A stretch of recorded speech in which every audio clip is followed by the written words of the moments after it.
오늘 오늘 저는 하루 종일 놀았어요. 오늘 일요일이잖아요. 오늘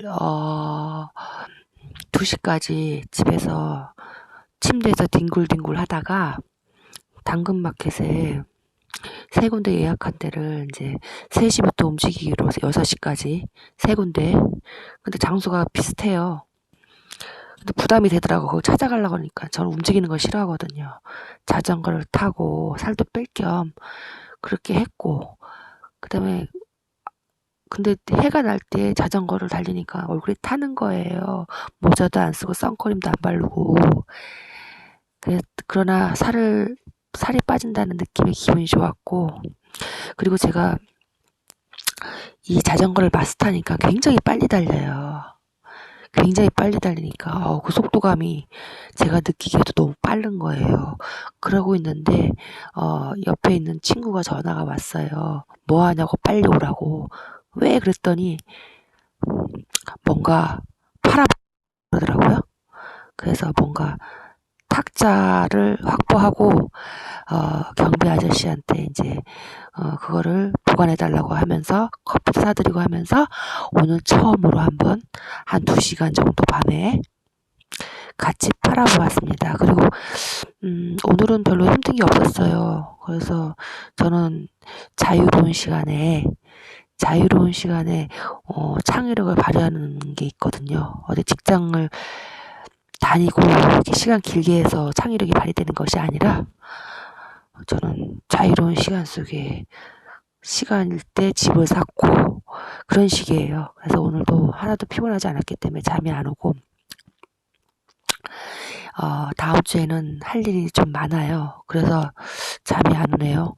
아이들 공인인증서 만들어서 경기도 청소년 교통 지원비를 온라인으로 신청해야 되는데 제 걸로 하니까 안 되는 거예요. 그래서 내일 애들한테 또 그거를 또 신경 써야 돼요. 다음 주 4일 남았는데 5일 남았는데, 그러니까 그거 하나 스트레스 받고, 그 외에는 저는 정신이 말똥말똥합니다. 2 시까지 그냥 뒹굴뒹굴 했기 때문에. 그래서 오늘 잠을 못 자고 이 새벽에 또 유튜브가 제일 쉬웠어요. 유튜브 찍는 것이, 유튜브 업로드하는 것이 제일 저에게 쉽습니다. 사진 찍는 거. 사진 다 이쁜 거 찍어 놨거든요, 많이. 제 핸드폰에는 3,000장의 사진이 있어요. 그러면 너 자신의 미래와 거래하라. 이 책은 저희 집에 있는 책이에요. 이게 어디 있었는데 너무 좋아서 이거를 집에다가 확보해 놓은 책인데 다 읽었어요. 이제 줄친 것만 여러분들에게. 이거 되게 수준이 높은 책이거든요. 줄친 것만 읽어드리겠습니다. 첫 번째, 성공은 예측 가능하다. 성공은 예측 가능하다네요. 마치 우리 능력에 한계가 없다는 듯 노력하는 것이 우리의 의무이다. 노력을 하래요. 이 사람은 고등학교 중퇴를 해서 공부에 취미가 없었어요.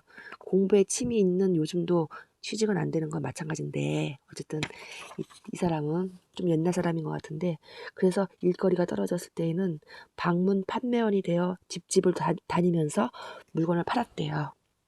그는 물건을 팔기 전에 가만 고객에게 질문을 하는 것, 그래서 고객이 정말 무엇을 필요로 하며 어떤 문제를 가지고 있는지를 알아내는 것이 얼마나 중요한지 설명해 주었습니다. 고객이 물건을 살 결심을 하게끔 유도하는 방법을 알려주었습니다. 철학의 발견, 통계는 거짓말을 하지 않는다. 국세청 미국의 발표에 따르면 미국에는 500만 명의 백만장자들이 있으며 500만 명이 있대요. 저는 한국에서 백만장자에 들 것 같아요. 왠지. 그 대부분은 자수성가한 사람들이다. 억만장자는 거의 300명에 달하며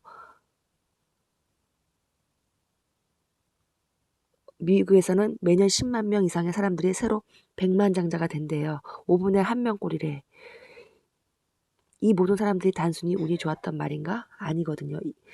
철학의 발견, 인과의 법칙, The Law of Cause and Effect. 원인이 있으면 결과가 있다는 거죠. 이 법칙은 인생에서 바라는 게 있다면 결국 성취할 수 있다는 사실도 말해준다. 자신이 바라는 것을 이미 성취한 사람을 찾아 방법을 알아내고 그대로 하기만 하면 된다. 확률의 법칙이 있고요. 기본에 충실하고 불확실성을 줄이기 위해서 노력하라. 우연과 행운은 다르다. 평균의 법칙이 있대요. 평균의 법칙, The Law of Average. 평균의 법칙에 따라 일정한 일을 일정한 수만큼 시도하면 목표를 달성할 수 있음을 말해준다. 뭐 만시간의 법칙 이런 게 있죠. 책을 많이 읽으면 도움이 되는 정보를 얻을 가능성이 높아진다. 세일즈 방문을 많이 하면 이쪽의 상품을 필요로 하던 가망 고객을 만날 가능성이 커진다. 아주 소수만이 자신의 바램을 위해 필요한 것을 다 하며 살고 있습니다. 나머지 사람들은 돈 때문에 필요한 걸 못하죠. 자기가 좋아하는 거를.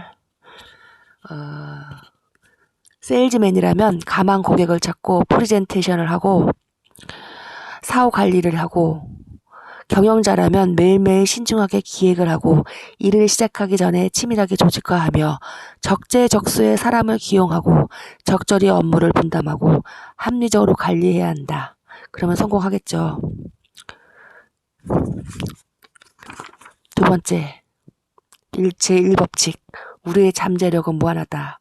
자신의 꿈을 향해 믿음을 갖고 나아가며 자신이 꿈꿔온 대로 살도록 노력하라. 그러면 보통 때는 상상도 못했을 성공에 직면할 것이다. 사고력은 창조력이다. 생각을 원인으로 상황이 이루어진다는 것이다.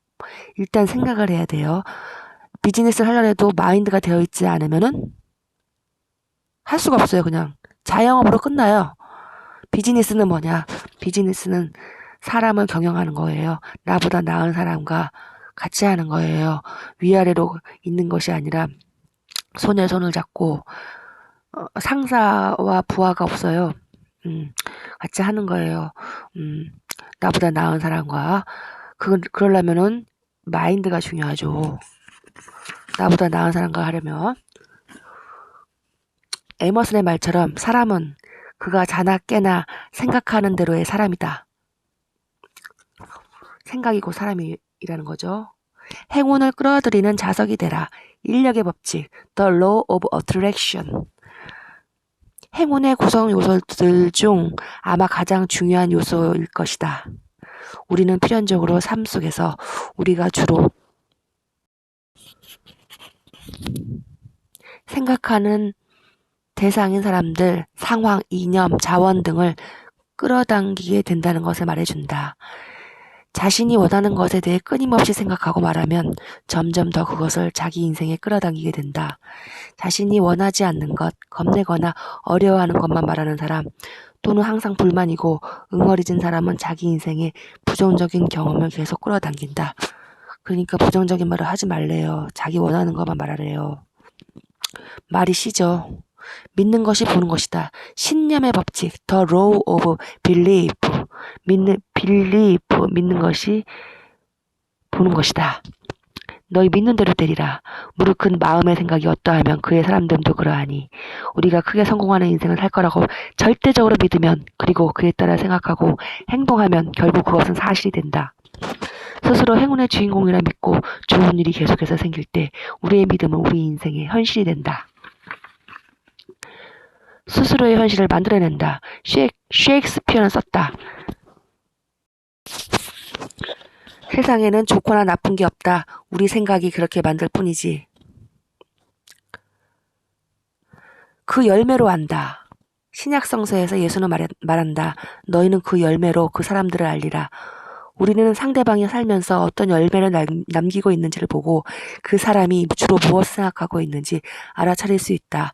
행복하고 건강하며 풍요로우며 좋은 친구와 가족관계를 유지하는 사람은 예외 없이 대부분의 시간을 긍정적으로 생각하며 인생을 보내는 사람이다. 그런 사람은 행복과 성공이 당연하게 정해진 자연 법칙인 것처럼 여긴다. 몇 년 전 하버드 대학교에서는 연구 과제의 결과로 그 해에 대한 3가지 예측을 내놓았다. 그런데 결국 그 예측은 이후 어떤 해에나 적용될 수 있는 것이 되었다. 하버드 대학교의 연구는 그 해에 어느 때보다도 많은 변화가 있을 것이라고 예측했다. 2번째로 경쟁이 언제보다도 심화되리라고 예측했다. 3번째로 어느 때보다도 기회가 많을 것이며 4번째 예측은 그런 빠른 변화에 적응하려 하지 않고 경쟁의 심화에 대응하지 않으며 새로운 기회를 보고만 있는 사람은 2년 내에 직장을 잃게 되리라는 것이었다.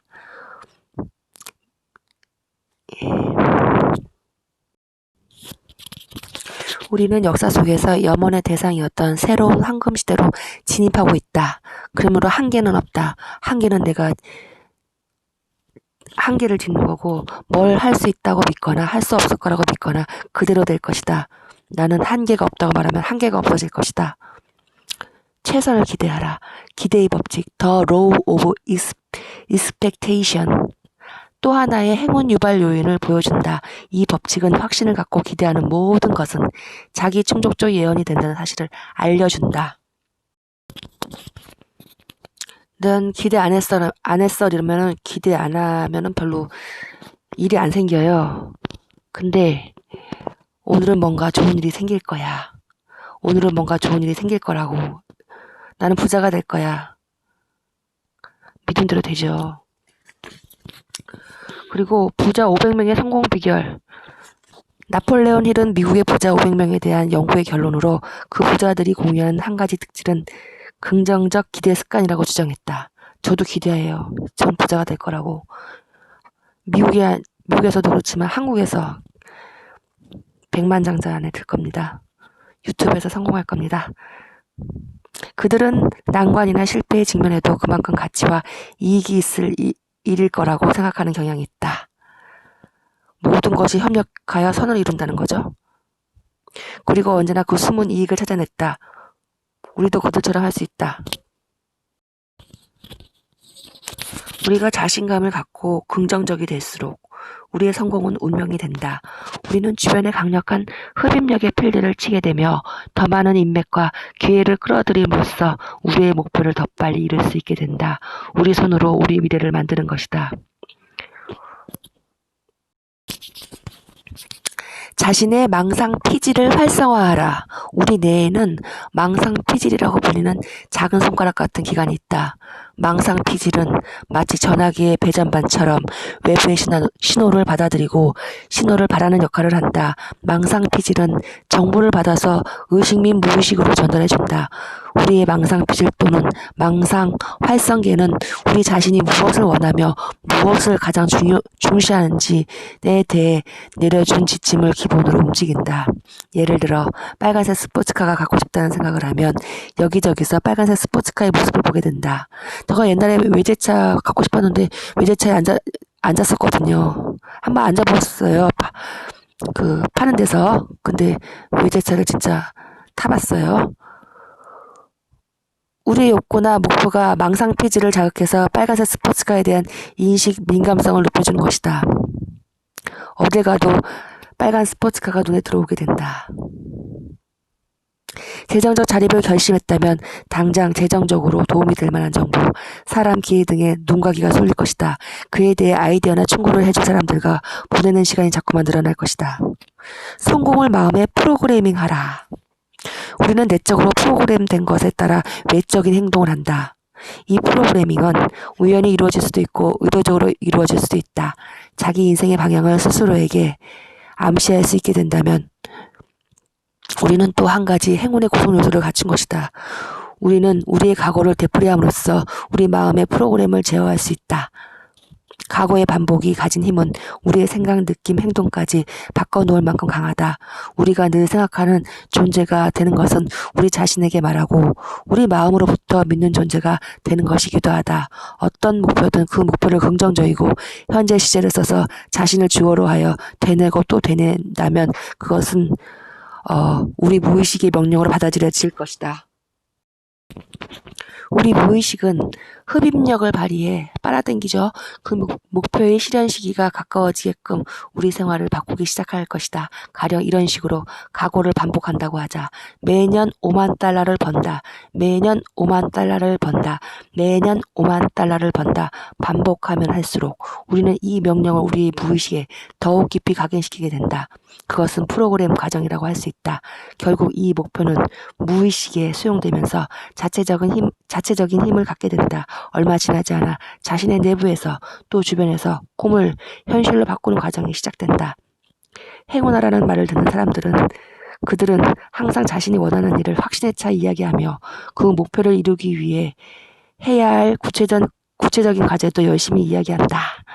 그들은 우리가 생각하는 그대로의 존재가 되는 것처럼 우리가 말하는 그대로를 손에 넣게 된다는 사실도 깨닫고 있다. 그러므로 그들은 자신이 진정 원하는 것만 말하고 꺼리는 것은 입에 담지 않는다. 세상은 우리의 내면을 반영한다. 상응의 법칙, The Law of Correspondence. 또 중요한 행운 유발 요인이다. 외적인 건강과 체력은 기본적으로 내적인 건강과 체력에 따라 우리 사고방식에 따라 강약이 정해진다. 항상 먹을 것만 생각하는 사람은 살이 찌고 늘 건강관리와 몸매 다지기를 생각하는 사람은 날씬하고 균형 잡힌 몸매를 갖게 마련이다. 마음 등가의 법칙. 이 모든 심리 법칙을 요약하는 원칙이며 아마도 가장 중요한 행운의 구성 요소가 되는 법칙은 마음 등가의 법칙이다.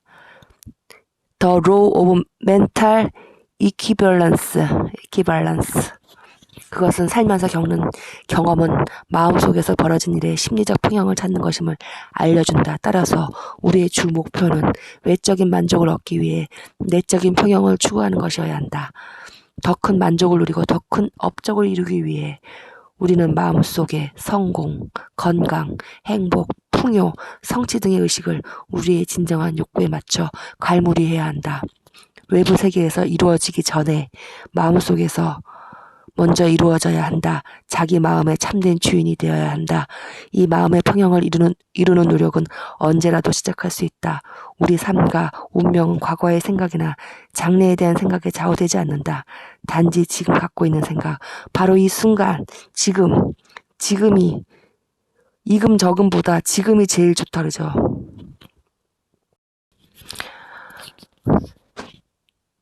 단지 지금 갖고 있는 생각, 바로 이 순간 몰두하고 있는 것에 좌우된다. 저는 지금 유튜브에 몰두하고 있네요. 과거의 실수나 미래의 불확실성에 얽매일 필요가 없다. 미래 생각하지 말고 과거는 지나갔어요. 현재는 영어로 프레젠트라 그러는데 그거는 두 가지 뜻이 있어요. 현재라는 뜻도 있고 선물이라는 뜻도 있어요. 현재가 지금, now. 그것이 지금 선물이라는 거예요. 지금 이 순간 우리의 생각을 얼마든지 바꿀 수 있고 지금의 생각은 우리의 인생의 방향을 결정할 수 있으므로 우리의 가능성은 무한하다. 자기 인생의 운전대를 잡아라. 그와 같이 우리 인생은 우리가 어제 한 일에 의해서도 내일 하는 일에 의해서도 아니라 오늘 지금 이 시간 생각하는 바에 따라 정해지는 것이다. 우리는 세상을 다 지배할 수는 없다. 현대 생활의 복잡하고 광대한 영역을 일일이 통제하지도 못한다. 우리가 살아온 세월이나 앞으로 살아갈 세월이나 우리가 마음대로 하지 못하기는 마찬가지다. 그러나 지금 이 순간만큼은 우리 손에 달려있다. 다행히도 우리 손으로 미래를 만들고 성공을 쟁취하기 위해서는 그것으로 충분하다. 스스로 받는 영향을 제어하라. 우리 마음은 계속해서 변한다. 마음이 처해 있는 세상이 계속 변하기 때문이다.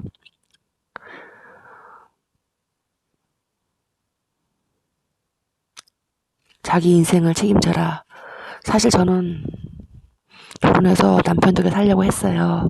그래서 공무원도 합격했는데 그것도 포기하고 했는데, 나의 인생을 좌지우지하는 건 남편도 아니고, 나를 구원할 일은 오직 나밖에 없다는 것. 그것을 지금 50에 되어서야 깨달았어요. 오직 자신이 원하는 것만 생각하기로 결심함으로써 우리는 놀라운 행운의 주인공이 될 수 있다. 망상 피지를 자극하여 그것이 우리 목표를 위해 기능하도록 한다. 바라는 대로 성공할 확률이 높인다. 한편으로 우리의 전진을 막는 것들을 차단하고 우리 잠재력에 대한 신념을 제한하는 모든 잡념을 떨쳐버리도록 한다.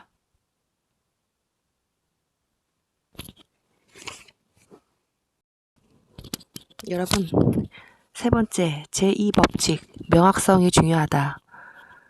여러분,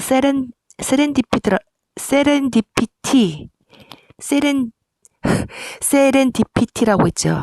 그것을 저는 뜻을 몰랐거든요. 근데 카카오톡 아이디는 그런 거 쓰는 사람이 많았는데 뜻을 몰랐어요, 제가. 세렌디피티란 무엇이냐? 그걸 의도한 것이 아니에요. 완전한 우연으로부터 중대한 발견이나 발명이 이루어짐. 특히 과학 연구의 분야에서 실험 도중에 실패해서 얻은 결과에서 중대한 발견이나 발명한 것을 말합니다. 예를 들어서 3M의 포스트잇이라든가 에디슨의 등삽한 아이디어라든가 플레밍의 페니실린, 그리고 페이스북 마크 주크버그. 원래는 이런 용도가 아니었어요. 또 아마존도 맨 처음에는 의도가 이것이 아니었다 합니다. 지금의 그것이 아니었다고 합니다. 그만큼 그 분야에 시간과 노력을 투자한 사람에게만 주어지는 뜻밖의 선물이 아닐까 싶습니다. 모든 것에서 세렌디피티를 찾아라. 한 번은 새 왕자가 있었는데 불행이 닥친 농가를 방문했습니다. 농부의 하나뿐인 아들이 하나뿐인 말에서 떨어져 다리가 부러진 것이었습니다. 그랬더니 농부가 깊이 상심했더니 새 왕자들은 걱정하지 말라며 이렇게 말해줍니다. 상심하긴 일러요. 좋은 일이 생길 거예요. 마침 그 나라는 이웃나라와의 전쟁에 돌입했다. 다음날 아침 병사들이 몰려와 신체 건강한 젊은이는 모두 징병에 응하라는 포고를 했다. 그러나 농부와 외아들은 다리가 부러진 터라 전쟁터로 나가지 않아도 되었다. 세옹지마네요. 세옹지마. 거기다가 전쟁이 끝나고 얼마 후 그 말은 스스로 농부에게 돌아왔을 뿐 아니라 몇 마리의 야생마들까지 데리고 나타났다. 아들의 부러진 다리도 나았다. 농부는 그렇게 기쁠 수 없었다. 당장의 재난처럼 여겨진 일이 사실은 여러 가지로 축복이었다. 그런 일은 우리에게도 일어날 수 있으며 그것도 여러 차례 일어날 수 있다. 또한 평생 모은 재산이 물거품이 된 지주가 있었는데 상심과 절망에서 헤어나지 못했다. 그러나 새 왕자들은 그에게도 좋은 일이 있을 거라고 말해주었다. 홍수가 못쓰게 만든 땅으로 가보니 보석이 곳곳에서 번쩍이고 있었다. 홍수 덕분에 숨어있던 보석을 찾아낸 지주는 전보다 더 부자가 되었다. 일찍이 상상도 할 수 없었던 큰 부자가. 저도 회사를 그만뒀잖아요. 회사를 그만두니까 시간이 많고 아이디어가 막 샘솟아요. 그리고 또 제 사업을 이제 내년부터 할 건데 그걸 구상할 시간이 많았어요. 동시성의 원칙. The principle of synchronicity. The principle of synchronicity. 인과관계는 원인과 결과가 있는데요. 인생에서 동시성은 여러 사건이 연관지어 일어날 경우에 발생하는데 이때의 연관은 인과적인 것이 아니라 의미의 연관이다. 직접적인 인과관계 없이 일어나는 일도 있음을 말해준다. 예를 들어서 하와이에서 휴가를 하와이에서 휴가를 어느 날 아침 자리에서 일어나 하와이로 휴가를 가면 얼마나 좋겠냐고 배우자에게 말하고 있다고 생각해보자. 그러나 돈도 없고 시간도 없다. 그런데 듣는 것만으로도 생동감이 돌고 삶의 적극성을 띠게 된다. 하와이에 간다는 생각을 포함해서 우리 자신의 감정을 자극하는 생각은 의식에서 무의식으로 넘어가면서 인력의 법칙 영역에 들어가게 된다. 그 결과 우리는 흡입력을 발휘하여 우리 꿈을 현실로 이루어질 사람과 상황을 끌어들이게 된다. 이로써 동시성의 원칙이 발생한다. 우리는 언젠가는 배우자와 함께 하와이 여행을 갈 수 있을 거라고 상상하며 일터로 간다. 전혀 예상치 못했던 일이 생긴다. 몇 시간 뒤 상사가 부르더니 업무 실적을 칭찬하고는 지금은 회사에 일이 별로 없는 기간이고 하니까 원한다면 한 2주쯤 휴가를 다녀와도 괜찮겠다고 말하는 것이 아닌가? 점심시간에 친구들이 신생 여행사의 하와이 여행 패키지 정보를 준다. 호텔 투숙비, 항공료, 지상 교통비가 모두 포함되는 이 패키지 가격은 놀랄 만큼 싸다고 한다. 그 친구는 우리가 꿈꾸던 섬의 근사한 호텔에 묵는 방법이 자세히 적힌 브로셔를 갖고 있었다. 가격을 보니 두 사람이 하와이에서 일주일을 보내는데 2,000달러도 들지 않는다고 한다. 그날 밤 집에 가보니 우편으로 소득세 환불 통지서가 와 있다. 이 뜻밖의 수입 액수가 얼마인고 하니 다름 아닌 맙소사 2,000달러다. 이제 정리해보자. 우리는 배우자와 하와이 휴가 여행을 가고 싶다는 아주 분명하고 감정을 자극하는 생각을 품었다. 그날 벌어진 놀라운 일들은 서로 연계되어 싱크로니시티라는 게 아니었다. 하지만 모두 합쳐졌을 때 우리 목표가 달성되게 해준 것이다. 하루도 걸리지 않아서. 놀랍지 않나요? 감이 좋은 상태가 되도록 하라. 정기적으로 감이 좋은 상태가 되도록 노력하면 동시성 사건들을 만나기 쉽다. 그것은 뭔가 일을 잘해낼 수 있다는 느낌과 실제 컨디션이 고조된 상태를 말한다. 예를 들어서 저도 옛날에 재건축 아파트 살 때 돈이 없을 때 청약은 많이 들었고 모델하우스를 한번 갔었더니 거기서 모델하우스 가면은 먹을 것도 많이 줘요. 근데 좋은 호르몬이 나오는 거예요. 그러다가 제가 그 다음에 집을 샀어요. 집 사고 싶으신 분 모델하우스 가서 기분 좋음을 유지하세요. 그러면 사고 싶다는 욕망이 잃으면서 사게 됩니다. 또한 이런 경우가 있어요. 자기의 일이 확실하고 원하는 일에 대해 명확했고 확신이 있었으며 낙관적이었을 때 그 결과 그는 우주의 여러 가지 힘을 끌어들여 한 가지 예약을 취소하게 되고 다른 예약을 만들었을 뿐만 아니라 자신이 필요로 한 사람이 바로 옆 테이블에 앉게 되었다. 그 사람은 그에게 적절한 시점에 적절한 더 나은 일의 기회를 제공했다. 인생을 통제하라. 우리가 바다에서 키를 잡는 선장처럼 자신이 자기 운명의 설계자이며 스스로 운명을 좌우한다고 느끼는 만큼 우리는 더욱 행복해지고 긍정적이 되고 힘이 솟고 목적의식을 갖게 된다. 남편이 아니고 내 자신을 고안할 리는 오직 내 자신이라는 것입니다. 장래의 비전은 무엇인가? 자신이 언젠가 살게 될 이상적인 미래의 생활을 그리는 것이다.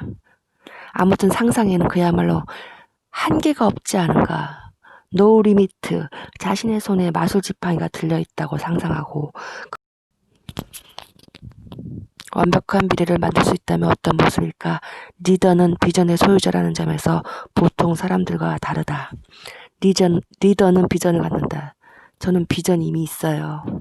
많은 사람을 성공시키는 거, 많은 사람을 비즈니스, 사업을 성공시키는 거, 더 나은 삶, 사명서를 써라. 사명서를 그냥 이렇게 하는 것보다 사명서를 쓰래요. 알버트 아인슈타인이 인생의 목적에 대한 질문을 들었을 때 그는 이렇게 대답했다. 다른 사람을 돕는 것이죠. 그 외에 또 어떤 목적이 있을까요? 정말 멋지죠.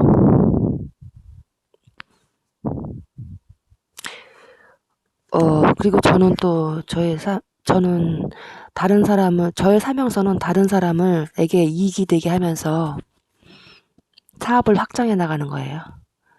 여러 사람과 손을 잡고 성공시키면서 저는 이미 마인드가 되어 있고 책을 익히고 마인드를 줘서 비즈니스우먼으로 성공하게 하는 거입니다. 그리고 꿈 목록을 만들고 목표의 목록을 만들어라.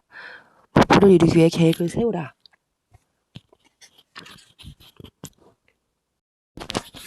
책은 되게 내용이 길어요. 그리고 알차고 그래서 할 말이 굉장히 많네요.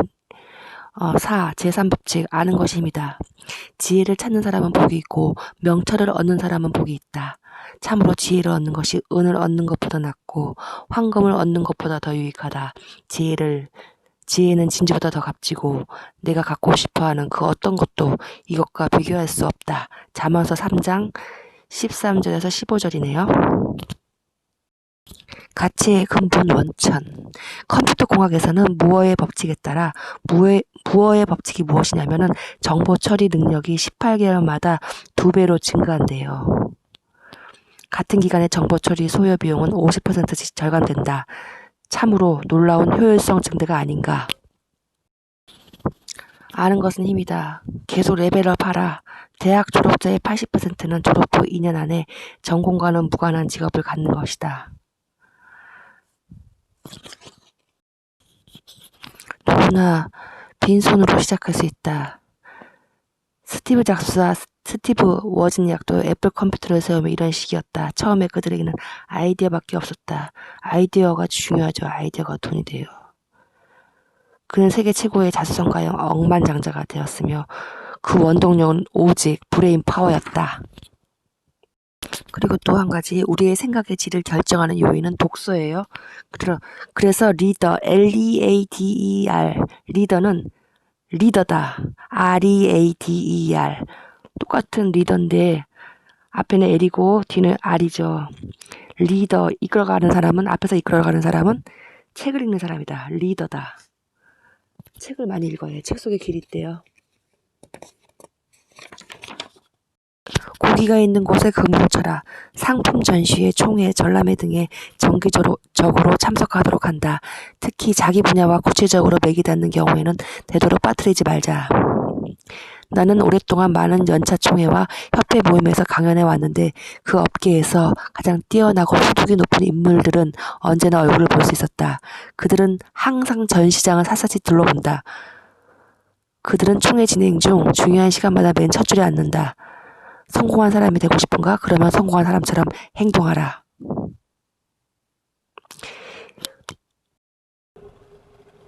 시장은 탁월한 실적에 대해서만 탁월한 보상을 한다.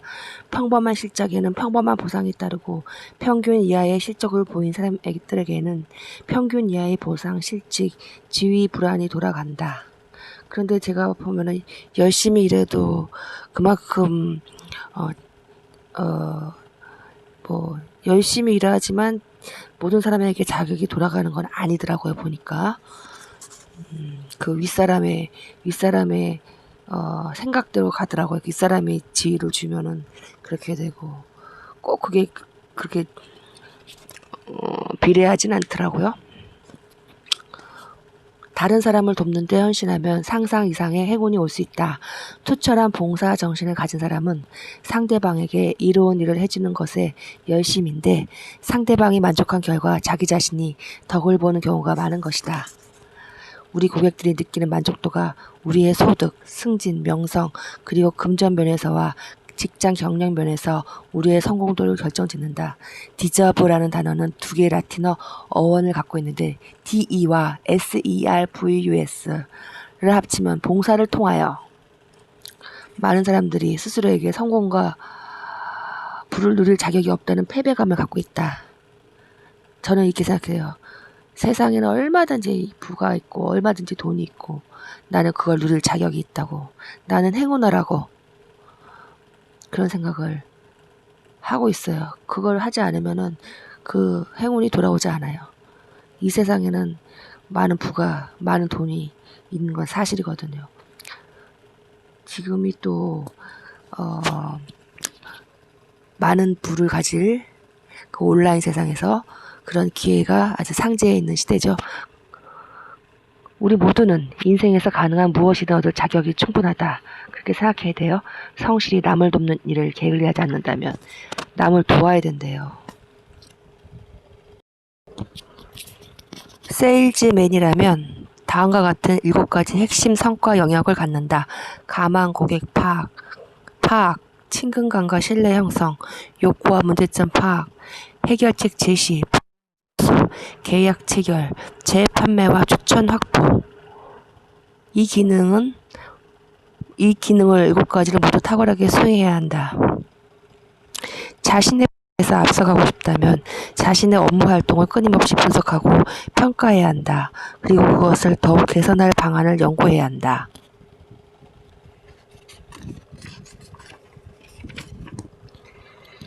일본이 이제 전쟁으로 엉망이 되고 나서 경제를 부흥시키면서 소위 카이젠 원칙이라는 것에 의존했다. 카이젠 원칙. 카이젠.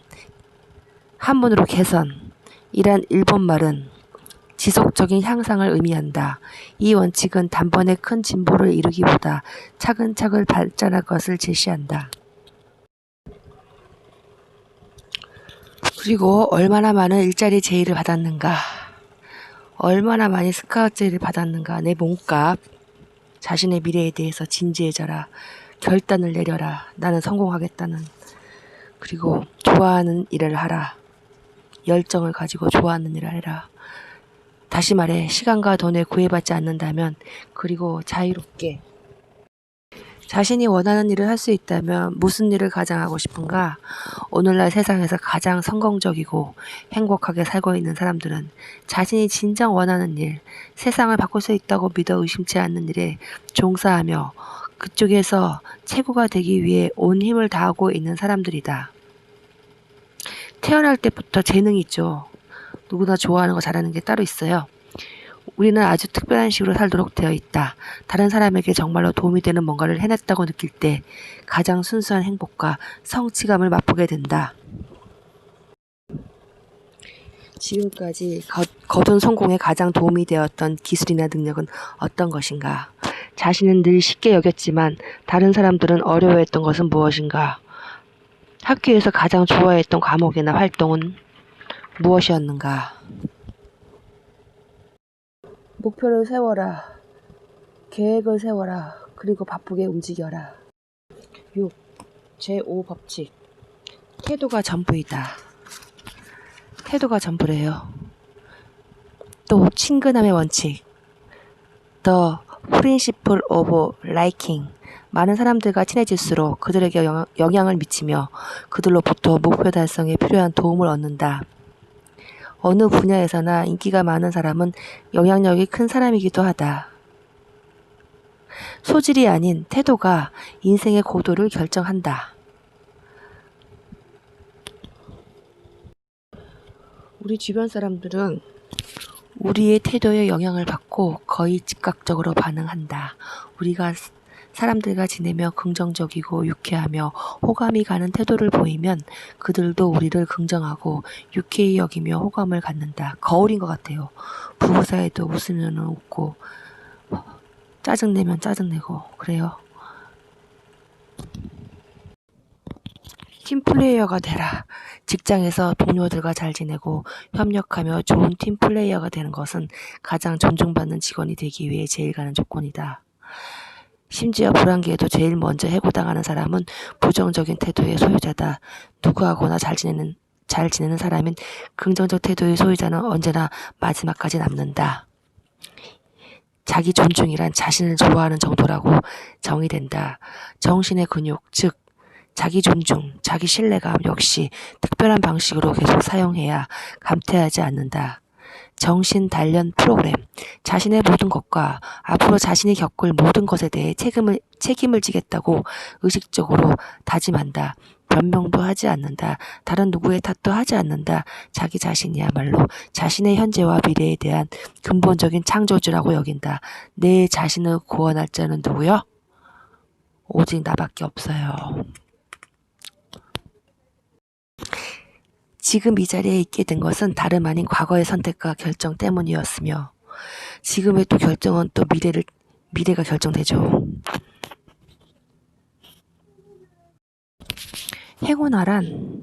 행운이란 탁월한 능력을 갖춘 사람들에게 계속해서 생기게 마련인 기회를 주위에서 해석하는 말일 따름이다.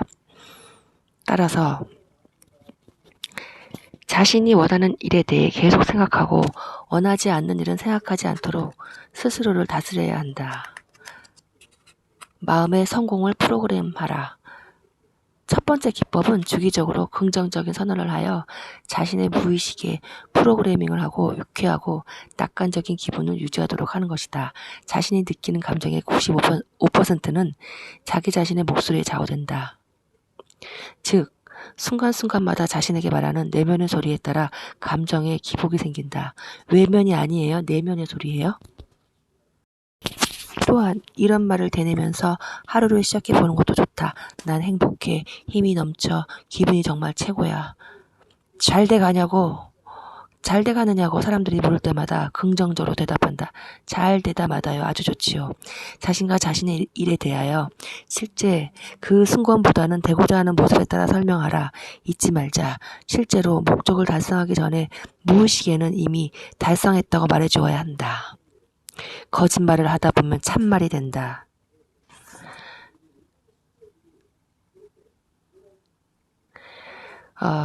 부정적 생각을 긍정적 생각으로 바꿔라.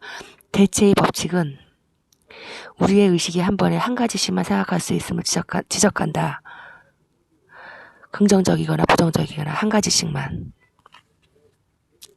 우리는 슬프고 화나는 일에 붙잡혀 있는 대신 기운차게 살 수 있도록 긍정적인 메시지를 스스로의 마음에 전할 수 있다. 인생은 끝없는 문제의 연속이다.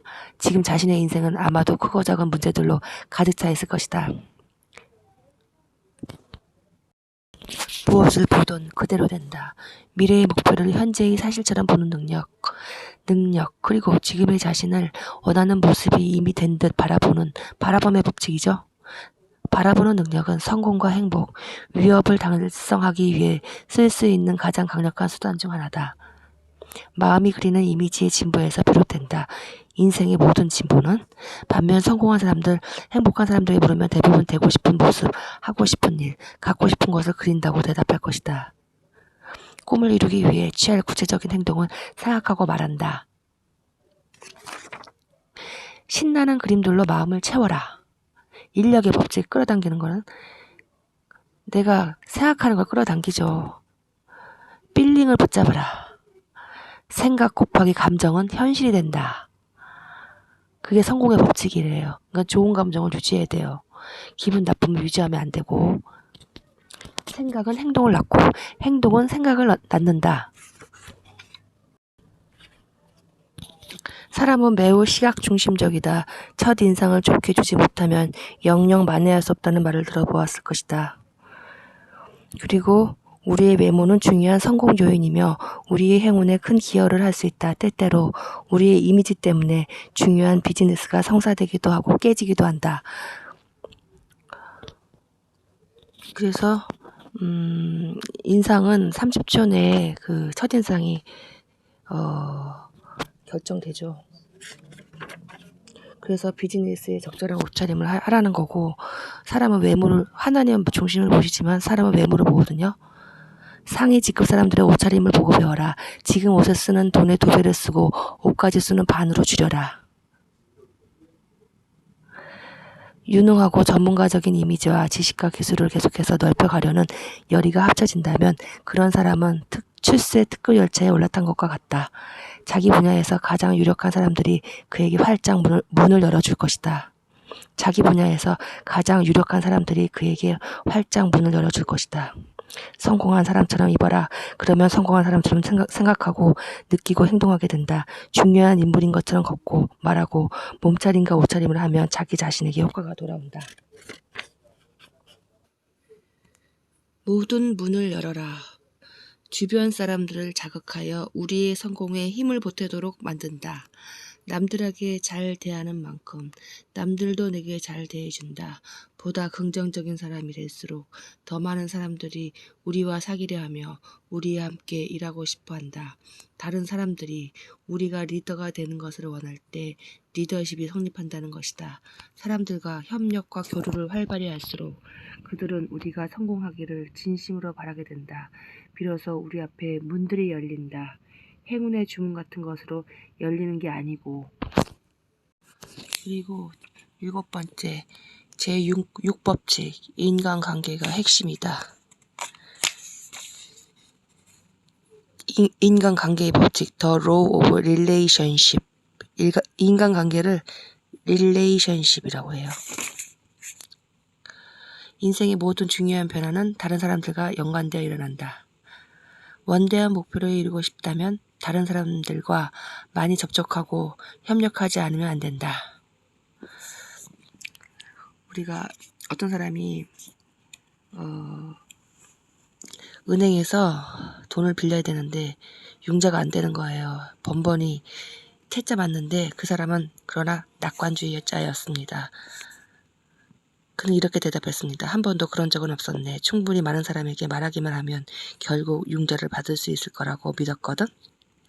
내게 필요한 자세를 갖춘 은행가를 만날 수만 있다면 나는 500마일 밖이라도 갈 생각이었다네. 여기 또 하나의 중요한 성공 요인, 행운 유발 요인이 있다. 확률의 법칙을 기억하는가? 다양한 시도를 할수록 확률이 높아진다는 것이다. 그 법칙은 인간관계에도 적용된다. 더 많은 사람을 알아둘수록, 접촉하는 범위를 체계적으로 넓혀갈수록 꼭 필요한 자원을 갖고 있는 꼭 필요한 사람을 꼭 필요한 시기에 만날 가능성이 늘어난다. 그런 일은 결코 기적이 아니며 행운의 덕분도 아니다. 어떤 분야에서든 우리 사회에 가장 성공한 사람들은 다른 성공한 사람들을 가장 많이 알고 또 그들에게 가장 많이 알려진 사람들이다. 중요 인물들을 끌어당기는데 매진하라. 인력의 법칙은 아마도 행운 유발 요인들 중 가장 중요할 것이다. 누구나 자신의 생각을 지배하고 있는 것에 합치되는 사람과 상황을 필연적으로 자신의 인생에 끌어당기게 된다. 끌어당김의 법칙, 반대로 청력의 법칙이 있다. 청력, The Law of Repulsion, 즉 누구나 자신의 지배적인 생각과 합치되지 않는 사람과 상황을 자동적으로 버리거나 쫓아버린다. 늘 긍정적인 생각만 하도록 애쓰면 자신의 주위에 긍정적인 에너지의 장이 만들어지고 또 그 반대로 부정적인 생각으로 일관하면 부정적 에너지의 장이 나타나 그것들을 끌어당긴다. 그리고 우회 노력의 법칙을 실현시켜라. 우회 노력의 법칙. 직접적으로 협조하게 만들려다가 우스운 사람이 되는 경우가 많다. 그러지 말고 반대로 우회 노력의 법칙을 활용하면 너무나 수월하게 성공하여 스스로도 믿을 수 없게 될 것이다. 예를 들어 더 많은 친구들을 사귀기 위해 우회 노력의 법칙을 응용해보자. 아주 간단하다. 남들에게 좋은 친구가 되도록 노력하기만 하면 된다. 그들의 일에 관심을 가지며 그들이 말하고 싶어하는 주제에 관해 질문을 하고 대답을 듣는다. 상대에게 공감한다. 그들을 도울 방법을 찾는다. 마치 꿀이 벌들을 꼬듯 자신의 인생에 사람들이 꼬여들 것이다. 다른 사람들에게 좋은 인상을 심어주고 싶은가? 직접적 인상이 아니라 간접적 방식이 최선이다. 그래서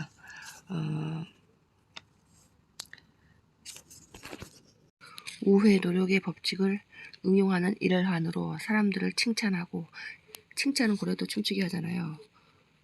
그들의 옷차림, 최근 내린 결정, 그동안 살이 빠지셨나 보네요.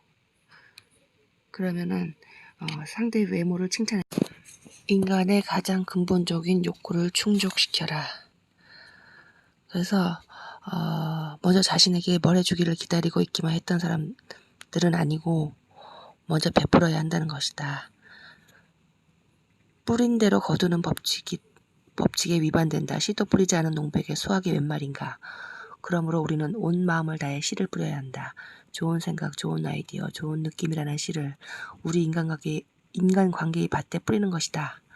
영구불변의 자연 법칙에 따라 우리가 뿌린 좋은 것들이 더욱 불어나 돌아올 것을 우리는 확실히 알고 있다.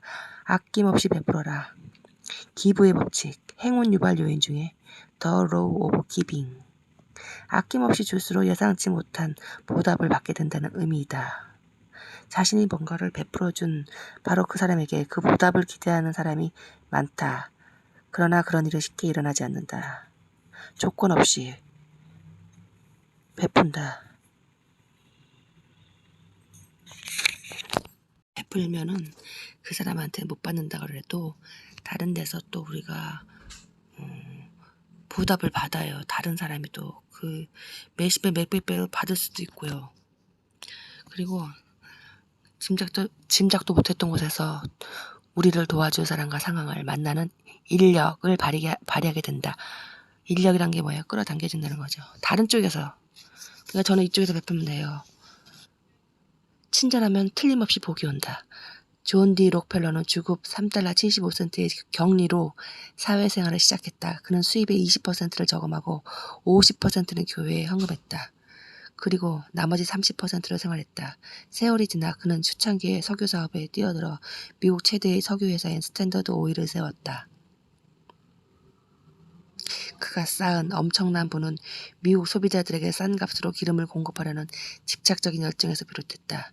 그는 가스와 석유를 조금이라도 더 확보하려고 모든 사업 전력을 동원했다.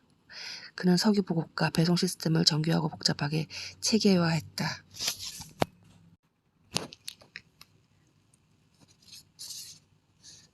그의 스탠다드 오일은 점점 독점 기업이라는 악명을 얻었다. 그것은 어디까지나 고객 중심의 기업이었다. 다른 누구보다도 싼 가격을 고객에게 제시할 수 있는 능력의 바탕을 둔 것이었다. 그의 사업이 점점 커지자 그는 자신의 이익을 남들과 나누고 싶다는 애초의 뜻을 망각했다.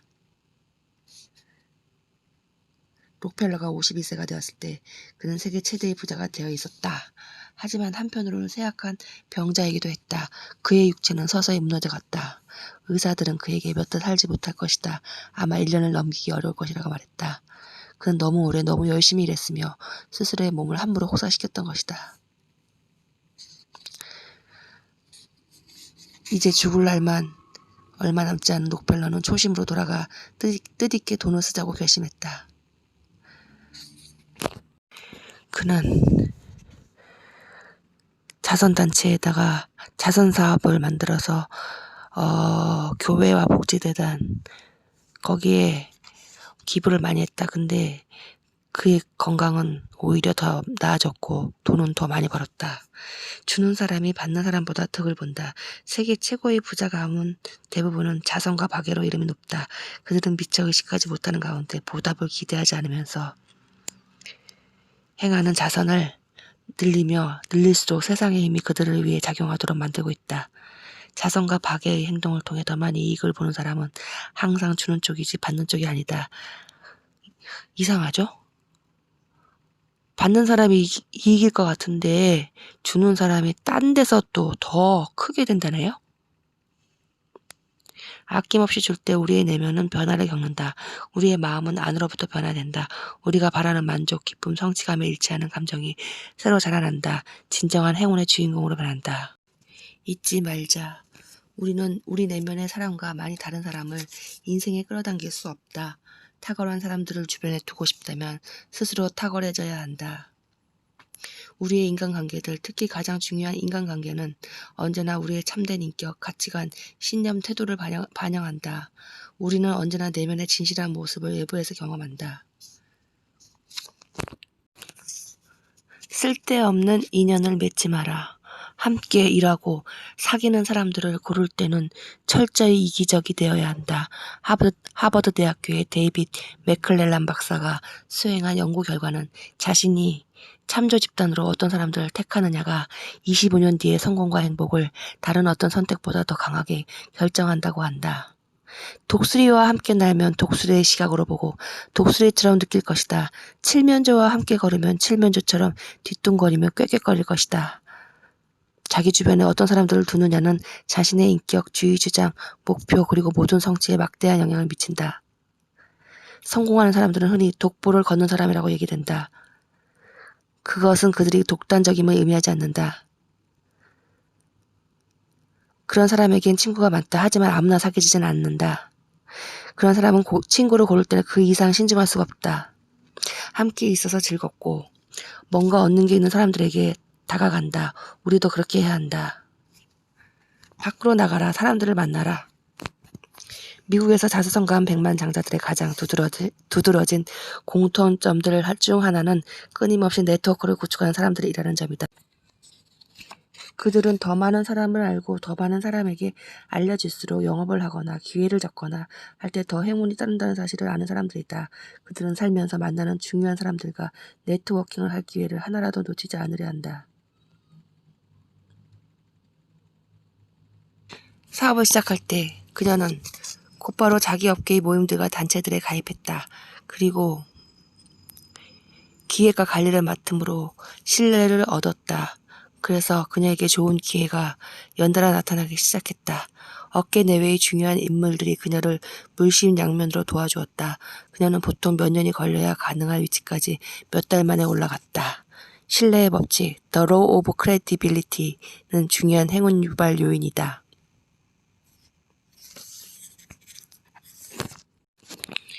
자발적으로 일을 맡아라. 어떤 일이 되었든 의욕적으로 수행하라. 모든 모임에 참석하고 모든 의논에 참여하라. 모임에 앞서 준비를 철저히 해 완벽하게 대처할 수 있게 하고 곧바로 기록 정리해두라. 이렇게 하면 얼마 지나지 않아 그 위원회의 주요 인물들이 우리를 주목할 것이다. 아무런 대가를 바라지 않으며 헌신하는 모습을 계속해서 보이면 그들의 존중과 신뢰를 얻을 수밖에 없다. 마침내 그들은 우리에게 핵심 분야 중책을 맡길 것이다. 이제 우리는 그 위원회의 핵심 인물이자 단체의 주요 멤버가 된 것이다. 사기어둘 가치가 있다고 생각하는 사람을 만나면 이 격언을 기억하라. 질문하는 사람이 주도권을 진다. 우회 노력의 법칙을 활용하라. 칭찬해요. 상대방에게 직접 좋은 인상을 심어주려 노력하기보다는 그에게 질문을 해서 그가 답변하는 동안에 좋은 인상을 얻도록 한다. 남에게 도움을 줄 수 있는 기회를 살피고 얻어내기보다 봉사하려고 하라. 뿌린 대로 거두는 법칙이 보편적 원림을 기억하라. 비즈니스를 할 때 다른 사람과의 관계를 일시에 좁히는 방법 중에서 그에게 다른 고객이나 비즈니스 관계자를 소개해준다고 말하는 것 이상 확실한 건 없다. 다른 사람들의 비즈니스를 도와주고 그들이 자신의 직무와 수입에 관련해서 득을 보도록 배려해준다면 우리도 개인 생활과 비즈니스 생활에서 아낌없는 도움을 받게 될 것이다. 친근함은 영향력의 핵심 요인이다. 사람들은 친근한 사람과 거래하고 싶어한다. 친하게 지내고 싶은 사람과 친해지려 한다. 마음에 있는 사람에게 마음을 열어준다. 좋아하는 사람의 상품을 좋아한다. 함께하고 싶은 사람을 채용하고 승진시킨다. 더 많이 사랑받을수록 더 많이 받아들여지고 더 빨리 앞서갈 수 있다. 만나는 사람마다 뭔가 도와주겠다고 계속 제의하라. 가장 부유하고 영향력이 큰 재계 인사들을 본 적이 있다. 나는 그때마다 놀랐다. 그들이 다른 사람들의 말에 얼마나 진지하고 예의 바르게 귀를 기울이는가를 보고 말이다. 제가 뭔가 도와드릴 일이 없을까요? 우리도 비즈니스로 사람을 만나 대화할 때마다 마지막에는 이런 질문을 하도록 하자. 지금 뭐든 제가 도와드릴 수 있는 게 없을까요? 제가 도움이 되는 일이 있으면 좋겠는데요. 정말로 이 사람에게 뭘 도와달라고 할지 생각하는 사람이 있을 수 있지만 대부분의 경우에는 당장 부탁할 만한 일이 생각나지 않을 것이다. 그러나 그 사람의 기억에 좋은 인상을 심어준 이상 특별히 가릴 것이 없는 상황에서는 이왕이면 우리와 일을 하고 싶다고 여겨질 것이다. 상호성의 법칙, The Law of Reciprocity 는 동기 유발 요인들 가운데 가장 유력하면서 가장 중요하다고 할 수 있다. 그 법칙이 정규적으로 발휘되게 하는 사람은 그러기 전에는 상상도 못했던 기회를 갖게 될 것이다. 그 내용은 이렇다. 다른 사람에게 뭔가 해준다면 그 사람도 뭔가 해주고 싶어 할 것이다. 그 사람은 빚을 졌다는 의식을 해소하고 싶어서 뭐든 보답을 하려고 할 것이다. 이 책은 좋은 내용이 너무 많거든요. 그래서 너무 길어서 1편은 여기서 끊겠습니다. 2편에서 계속 할게요.